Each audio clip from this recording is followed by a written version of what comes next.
A dark horse candidate, Armen Melkonians is a civil and environmental engineer. Hi, and thank you for watching Vote 2012. Armen, thank you for joining us. Thank you for having me, Sandy.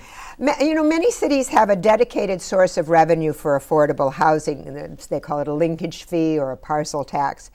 Explain your reason for either supporting or opposing a new funding source for affordable housing here in Santa Monica. I think that in the next few years, we have a huge change coming to Santa Monica, and that's the metro. I think following the metro will be a lot of development in the targeted growth area of Santa Monica around the metro. I would try to actually fund it by using the developers to create actual units as opposed to a fund. I think that you would have a direct impact and a much more financially feasible. That's, I think, how I would do it. Okay. There are many homeless people who have a dual diagnosis. They have both mental health and substance abuse problems. What can the city do to increase the services and the access to the medical services that these people need? Unfortunately, with our economic times, we've kind of lost some of those human programs, and they've been diminished. Santa Monica's always had a heart for the homeless. I would support it. I would, obviously, the first thing to do would be to treat the substance abuse program. The substance abuse problems. And secondly, well, actually, the top priority would be to get them into some kind of transitional housing. Only with the housing can you even address some of these issues. The mental health issues, I'm not an expert, and those would be the toughest ones for me to address, but I would look for community programs to look for support in those.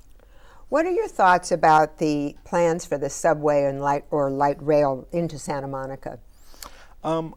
Again, since they're coming, it's going to be a big impact. I think that there's going to be a lot of developer dollars to come. I think that the Luce has a vision for the city. My problem as a civil and environmental engineer is that a lot of these visions are never implemented in the actual zoning codes.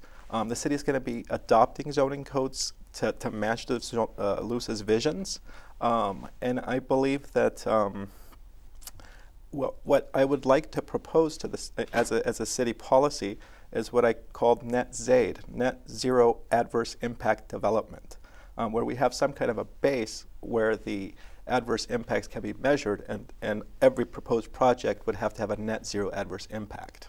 You mentioned Luce a couple of times. Please explain what that is.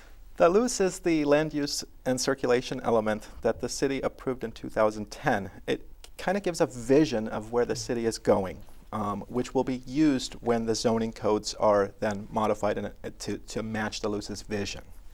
Do you support Measure ES, the school's facilities bond measure that's going to be on the ballot this year? Interestingly enough, a lot of my private business has been modernization and additions to schools using these bond programs.